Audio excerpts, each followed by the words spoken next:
Hey Pokemon fans, Real Mama Eagle here, also known as Key, and in this video I'll be talking about why my favorite Pokemon generation, and that is Generation 5, which is Pokemon Black, White, Pokemon Black 2, and White 2, why it is the superior Pokemon generation. The opinions in this video are my own based off my experience, and this is me objectively ranking Gen 5 with all of its quality in mind and all of its features in mind as well. The reason that I'm making this video is because Gen 5 obviously being my favorite, no shocker there, but I'm seeing so many people go back and play it and finally recognize it for the great generation it is, because initially at its release it received so much hate because it was different and it was fresh, but it's getting love now, and that's all that matters. Before we get into this, don't forget to like and subscribe and let me know below what you think of Generation 5 and what generation is superior to you and why.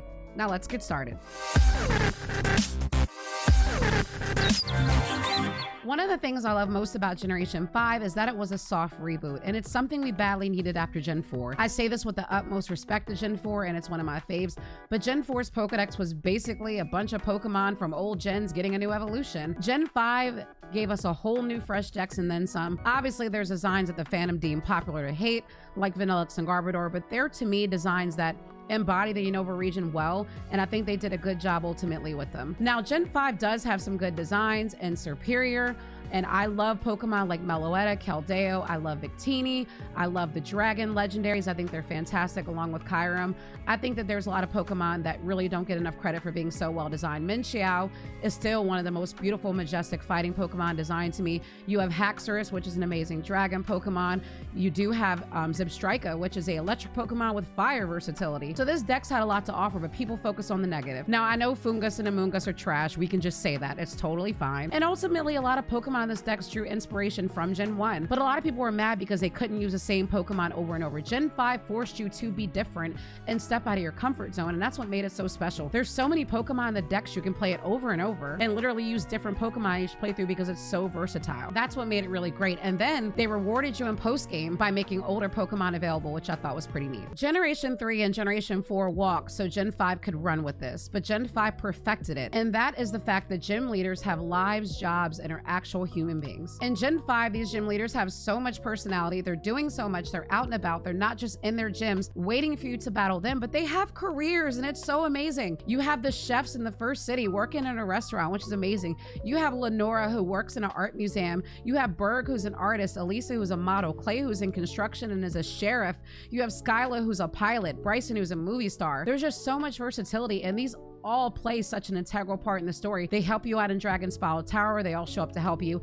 And it's cool because you see the relationship between all the other gym leaders, which wasn't expressed as well in other generations. I loved Lenora and Berg's little dialogue in Nacrene City early on in the game. And I love the fact that Skyla and Elisa are best friends and they share fashion tips with each other. There's just so many elements that make for great character development with these gym leaders, and it's something we had never seen before in another Pokemon game. One thing that Gen 5 also perfected was character development. Don't get me wrong, Gen 3 and Gen 4 have some excellent character development. Gen 5 is really when we got into layers and emotions and really feeling what these characters are feeling. This game had you feeling sympathetic and lovable towards N, a guy that in the beginning it felt like you were supposed to like or dislike or be intimidated by, which was pretty amazing. But you saw him become a really great loving person at the end, made peace with who he was, and just went off in peace with his Pokemon. And then you have the great character development of Sharon and Bianca. Sharon understanding that he is going to be the best, but at the same time in Black and White 2, takes time off, learns to take time off from being a tryhard. Bianca realizing she's never going to be a great trainer, but she can also be a great assistant to Professor Juniper because she loves Pokemon so much. I think those things were just amazing, and I love the fact that they really developed the layers of these characters, as opposed to just having rivals that you just go past and they give you an item here or there. You knew what was going on with their lives, and you had a vested interest in how their plot lines and how their stories turned out. And character development is just something that they use in Gen 5. They took it and they went on in later gens, except Gen 6, where it was a character development, but they clearly did that in Gen 7 and Gen 8 with other characters. So it's a really great thing that I hope keeps going. One of the things that's really underrated about Black and White and Black and White 2 is the difficulty level, and there's so many layers to it. Everyone has complained for years that Pokemon has not had a difficulty level, but Pokemon Black and White 2 did have a challenge mode, which actually allowed you to pick the game on a hard setting once you beat it one time, which is really neat. It definitely upped the ante, made battles tougher, made you strategize a bit more. I got my butt handed to me a couple times in challenge mode, but I like the option of being able to be challenged as opposed to over leveling and feeling like I'm cruising through a Pokemon game. That was a big deal to me. One thing I liked is the fact that they added the rotation battles and the triple battles. Those had never been done in any generation before, and I'm kind of mad that they took those out of later generations because I love strategizing for a rotation battle and a triple battle. That was a great thing in Black and White that I really thought was missing. Also, the Pokemon World Tournament in Black and White too. It was a great way to, in a sense, bring back the Battle Tower and Battle Frontier that people had missed in previous generations, because you kind of got to go in and battle random trainers, battle old gym leaders, old champions. It was really nostalgic to see all the old people come in and battle you and fight with you in that Driftville City World Tournament. So that was a great piece. Also, I would say one thing I loved about Gen 5 was the fact that it was the first gen that allowed you to battle the Elite Four in whatever order you wanted to. There were 4 walks. You could go into either one of the 4. So if you had a battle disadvantage, you could go battle the other 3 first, level up, and then battle the last person. It was so creative, and the fact that you kind of chose your own destiny made it great, which is why they continued that model in Gen 6. But people really do not talk enough about how Black and White and Black and White 2 was so cutting edge when it came to battling and difficulty. One of the most underrated things about Generation 5 was the region of Unova itself. Before Gen 5, we had 4 straight regions that were based on Japan, and no disrespect, those regions were absolutely stunning, but it was nice as an American Pokemon fan to have a region that we're related to because it was based on New York City. And you can clearly see that with Striaton City with the brownstones looking a bit like Brooklyn, and then you have Castelia City resembling Lower Manhattan. But it was a region with an urban feel with many towns that were different, but you still had so much to do. Castelia City was a bustling city with workplaces, museums, ice cream stands, dancers in the streets, and other cool things. You had Nimbasa City with the sports stadiums, you had the rides, Driftville City with the Pokemon World Tournament and the hotels in Black and White too, which was great. You had Lentimus Town, which was in the desert, which was pretty nice. You also had the really, really beautiful Lacunosa Town that was old and, you know, kind of restored, but you had all those like nice folklore stories. You had people chilling out on Village Bridge. There was just so much versatility that they gave us in this generation, and I loved all the off-map areas, like all the hidden areas to explore. Gen 4 did this great too, but it really had so many off-the-map areas you wouldn't find unless you looked really hard.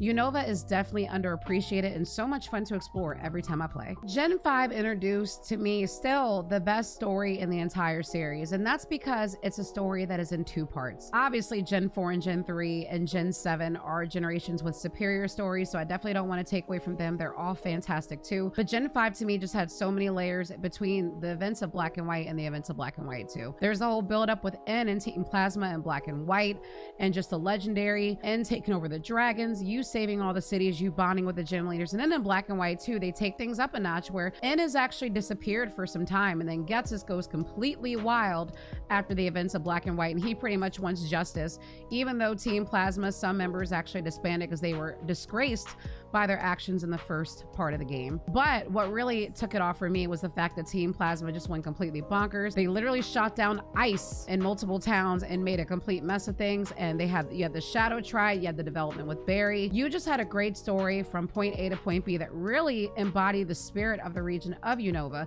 And I love also that how all the towns had a story. Village Bridge had a story, had a bunch of people just hanging out, living in their village and singing songs and just chilling. You had Lacunosa Town where people were literally afraid to go outside because Kyrene was in the chasm behind them. There's just so many layers. Driftville City turned into a freaking resort town.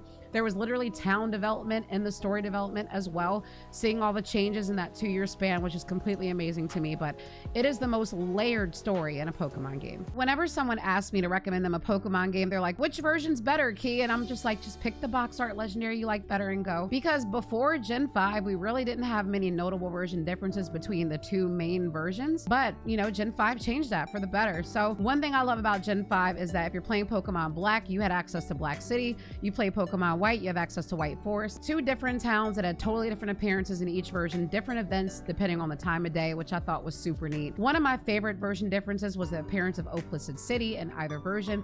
In Pokemon Black, you have the techno feel music and you have the restored futuristic look, and you battle Drayden, which I think is pretty cool.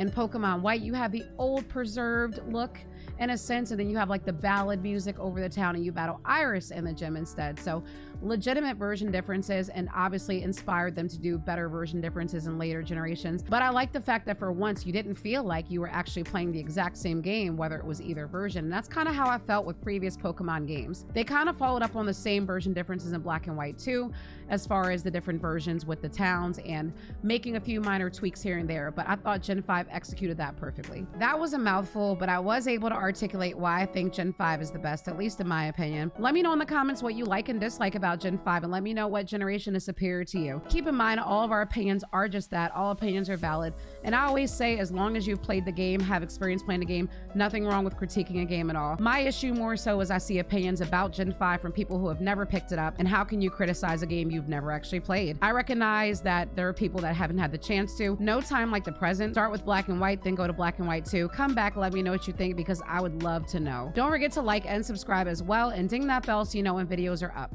I'm also Real Mama Eagle on all social media platforms, and I do live streams at twitch.tv/RealMamaEagle and sometimes on YouTube. Thank you all for watching, and I'll see you next time.